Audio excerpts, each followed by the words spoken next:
જય હિન્દ, જય ભારત મિત્રો. સ્વાગત છે તમારું આપણી આ ચેનલ સુરત ન્યૂઝ બાય આરબીમાં.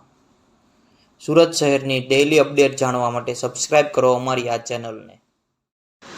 મિત્રો, સુરતમાં આપ એટલે કે આમ આદમી પાર્ટીના કોર્પોરેટરના બંગલામાં લાગી આગ મોટા વરાછાના આનંદધારા સોસાયટીમાં જીતુભાઈ કાછડિયાના ઘરમાં લાગી હતી, જેમાં તેમના યુવાન પુત્રનું થયું મોત તેમજ આ ઘરમાં અન્ય 6 સભ્યો પણ હતા, જે સભ્યોએ બાજુના બંગલામાં કૂદીને પોતાનો જીવ બચાવ્યો, પરંતુ જીતુભાઈના પુત્ર પ્રિન્સ કાછડિયા બન્યા ઘટનાનો ભોગ. આગ લાગવાનું કોઈ સ્પષ્ટ કારણ તો જાણવા નથી મળ્યું, પરંતુ ગઈકાલે મોડી રાતે આગ લાગી હતી.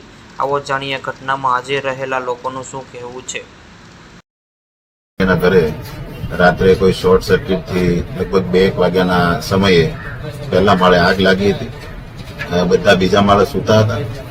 ધુવાડો આવ્યો એટલે ખબર પડી કે કંઈક આગ લાગી છે. એટલે તાત્કાલિક બધા નીચે ઉતરવા ગયા તો નીચેના માળે આગ લાગેલી હતી અને નીચેથી નીકળાય એવું નહોતું, એટલે બધા ઉપર અગાસી તરફ દોડ્યા અને ઉપર અગાસી પર જઈને બાજુની જે અગાસી છે તેની ઉપર કૂદીને જીવ બચાવ્યો. અને આ અફડાતફડીમાં જીતેન્દ્રભાઈ કાછડિયાનો એક નાનો દીકરો ફસાઈ ગયો અને એમનું ડેથ થઈ ગયું છે. રાતે 2 વાગે આગ લાગી ખબર પડી.